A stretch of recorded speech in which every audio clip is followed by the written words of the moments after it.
নিহারিকার জন্মদিনে প্রথমেই তার কাকিমা, আর বোনও এসেছে। আর এই যে নিহারিকার হাতে কত চকলেট দিয়েছে, ও এই কারণে কত খুশি। এদিকে আমাদের ঠাকুর জামাই ওকে বরণ করছে, কারণ ও আমাদের বাড়ির ছোট বউ, সেই কারণে। আর যে নিহারিকার জন্য ঠান্ডার এরকম একটা ক্যাপ এনেছে বলে নিহারিকা কত খুশি। তাই দুই বোনতে এটিকে করছে যে বিড়ালের মতন কান উপরের দিকে উঠে যায়। এই যে নিহারিকার গিফট, বার্থডে গিফট পেলে কে না খুশি হয় বলুন তো। আর ছোট মানুষরা তো আরো, এতে আছে 2 সেট জামা কাপড়।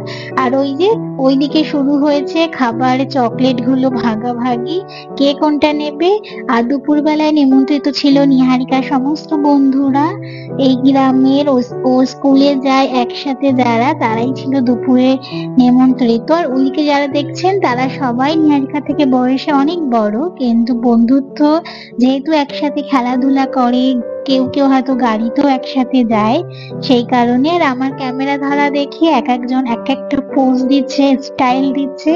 এই তো আজকে নিহারিকা দুপুরের থেকে শুরু, তার দুপুরের কেক কাটাও আসছে বড় ভিডিওতে, সবাই দেখবেন।